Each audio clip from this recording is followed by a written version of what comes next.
L'autorité indépendante de gestion des élections a convié hier la classe politique pour une rencontre d'échange. Elle s'est tenue au CICB. Résultat du DF, les candidats entre crainte et impatience, c'est le focus éducation de ce mardi. Et le ministre de l'Éducation a annoncé par voie de communiqué que les résultats seront proclamés le vendredi prochain.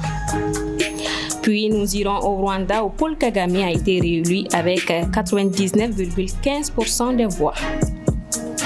Voilà pour les sommaires. Mesdames et messieurs, bonsoir. Bienvenue aux informations.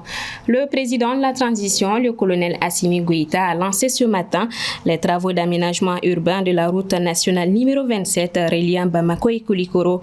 Selon la ministre des Transports et des Infrastructures, Dambélé Madina Sissoko, je cite, « Ce projet est financé à hauteur de 33 224 millions de francs CFA à travers un prêt de la Banque ouest-africaine de développement pour un montant de 29 780 millions de francs CFA et l'État du Mali qui supporte sur le budget national le reliquat de 3 444 millions de francs CFA. Fin de citation. Le président de la transition a affirmé que la réalisation de ces travaux d'aménagement s'exécutera sur 36 mois. L'autorité indépendante de gestion des élections a convié hier dans l'après-midi l'ensemble de la classe politique du pays pour un échange dans le cadre des concertations partis politiques.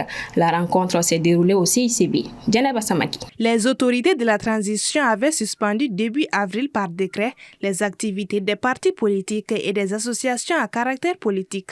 Un décret qui a finalement été abrogé le 10 juillet, ce qui a permis la tenue de la rencontre d'échange entre l'EJ et les partis politiques. Cette rencontre se veut un cadre d'échange dans la dynamique des concertations entre l'EJ et les partis politiques. Ce nouveau contexte politique, sinon disais, cette opportunité qui est offerte, crée les conditions favorables pour notre cadre de concertation qui apparaît comme la matérialisation institutionnelle du dialogue entre l'EJ et les partis politiques, d'assurer l'organisation et la tenue d'élections apaisées dans notre pays. Nous parlons avec les autorités et la classe politique aujourd'hui parce que nous estimons que pour réussir une élection, pour réussir l'avancée de notre processus démocratique, d'un processus électoral, il faut que nous vous parlons et que nous échangeons avec vous. L'EJ indique qu'elle a aujourd'hui à son actif un cadre institutionnel et juridique à renforcer pour la gestion logistique et la sécurisation des élections. L'actualisation du fichier électoral est en cours de finalisation, une phase qui sera suivie de la configuration complète des bureaux de vote. L'étape suivante, après l'établissement du fichier, serait, après ces travaux au niveau du fichier électoral, du département du fichier électoral, serait d'assurer la configuration des bureaux de vote dont la responsabilité incombe au préfet, au gouverneur des régions et au gouverneur du district de Bamako, à l'ambassadeur et au consul dans les différentes coordinations de l'étranger, après consultation bien sûr des partis politiques et des coordinations de l'EJ dans la situation électorale. C'est ce travail qui est en train d'être fait. À leur sortie de la salle, plusieurs partis politiques ont fait part de leur satisfaction.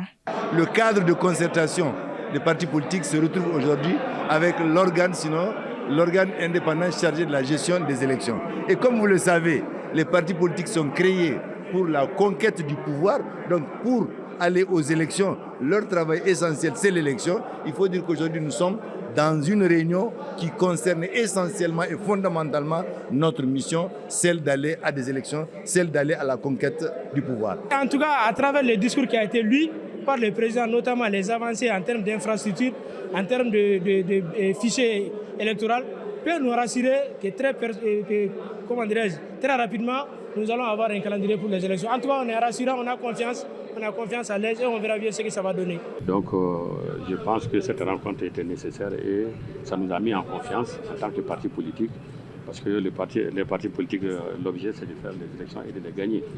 Ce mardi, le même type d'exercice a eu lieu avec la société civile. Ces deux rencontres avaient pour objectif d'œuvrer ensemble pour la tenue d'élections transparentes et crédibles au Mali. En clair, l'EJ se dit prête bientôt à organiser les élections dans un climat politique apaisé sur fond de dialogue franc, sincère et ouvert. Toujours dans le cadre de cette rencontre, les partis signataires de la déclaration du 31 mars ont suspendu leur participation à la rencontre jusqu'à la libération de leurs camarades arrêtés le 20 juin dernier puis placés sous mandat de dépôt. Ils ont claqué la porte juste après le discours du président du LEJ. On les écoute au micro de Djeneba Samaki. Par devoir républicain, nous avons souhaité répondre à l'invitation de l'EJ, avec beaucoup de respect. Et il faut aussi noter que nous sommes un regroupement de partis politiques qui s'est réuni depuis quelque temps pour qu'on puisse travailler à un retour à l'ordre constitutionnel normal des choses. Et c'est dans ce cadre que certains de nos camarades, dont les premiers leaders de certaines formations politiques, se sont retrouvés dans un cadre de rencontre où ils ont été arrêtés et ils sont aujourd'hui derrière les barreaux. Il ne serait pas juste pour nous de continuer le processus alors qu'ils sont derrière les barreaux. 11 de nos camarades ont été appréhendés, mis sous mandat de dépôt. 3 sont à Kenyoroba, 3 sont à Koulikoro, 5, si je ne m'abuse, sont à Djouila. Moi-même, j'ai fait le tour de ces 3 prisons. Nous sommes dans un pays, dans un état de droit, c'est vrai, c'est la justice, nous faisons confiance à notre justice, mais nous savons également que c'est un problème politique, des solutions politiques.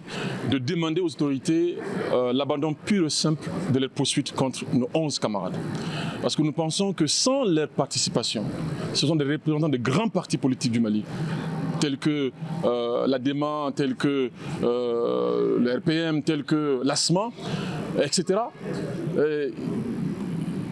Sans leur participation, je pense que ce cadre de concertation politique ne serait pas suffisamment inclusif. Donc voilà la raison pour laquelle nous avons décidé de suspendre notre participation, non seulement à celle-ci, mais aussi à toutes les rencontres pareilles à venir, tant que nos 11 camarades politiques seront en détention. Là, je peux donner des conseils à l'administration, des conseils aux plus hautes autorités, au président de la transition.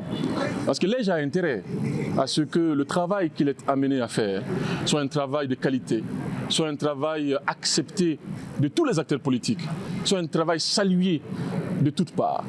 Donc pour cette raison, elle peut donner un conseil à ces dites autorités afin que les grands partis puissent signer leur retour dans ce type de cadre de concertation politique. Tenues du 3 au 5 juin dernier, les épreuves écrites du DF se sont déroulées il y a plus d'un mois. Dans l'attente de leurs résultats, les candidats sont entre impatience et crainte. C'est un reportage de Soumaïla Fani. Démarré le 3 et achevé le 5 juin 2024, les épreuves écrites du DF se sont déroulées sur l'ensemble du territoire national. Près d'un mois et demi après, les résultats se font toujours attendre. Ça fait presque plus d'un mois que nous attendons toujours les résultats, car les élèves, les parents d'élèves, nous administrateurs également, nous nous impatientons. On n'a toujours pas ces résultats-là. Et nous espérons qu'on l'aura dans un bref délai, car l'attente a été très longue, très longue. Plus de 349 000 candidats inscrits à cette session de juin 2024. Plusieurs d'entre eux sont aujourd'hui entre l'impatience et la crainte des résultats.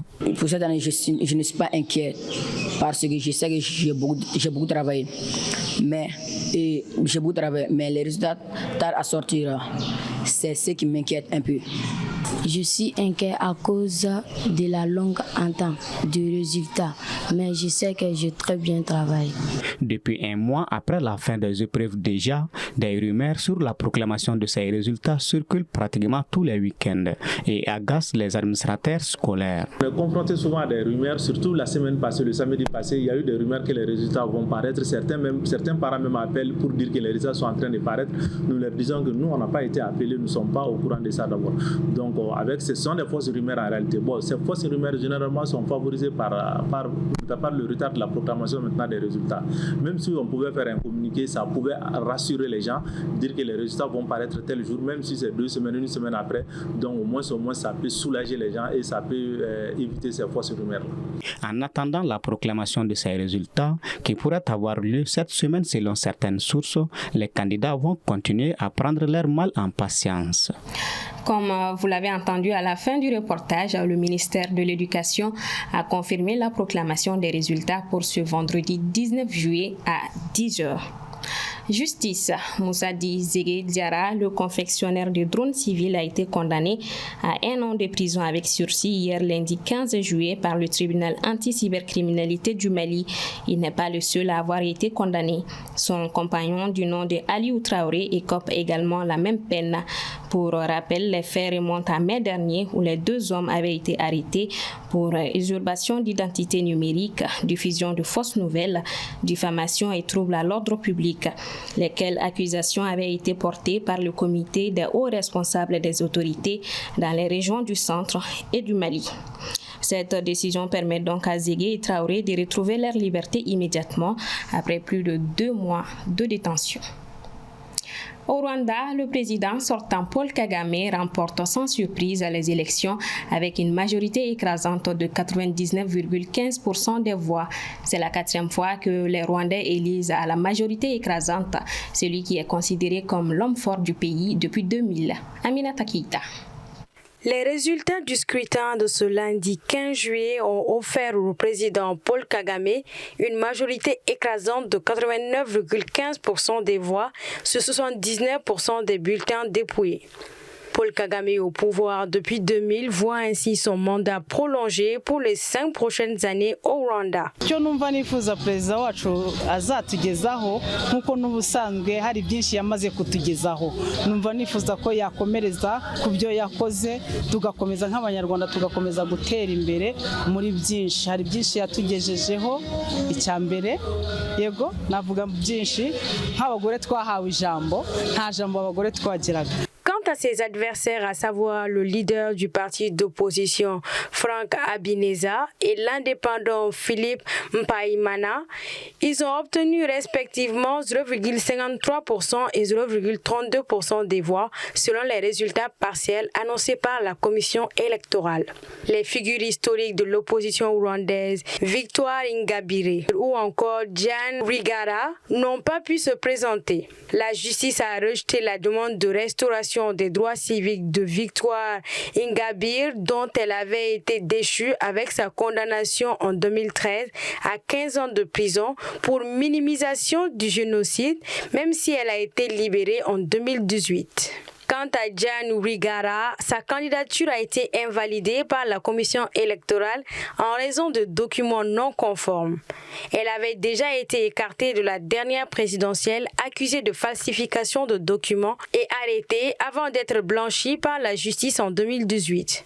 Après l'annonce des résultats, Paul Kagame a remercié les Rwandais affirmant sur sa page Facebook, je cite, « Ce processus électoral, la campagne que nous avons menée en premier, le vote et les résultats qui viennent d'être publiés signifient quelque chose de significatif dans la vie d'une personne.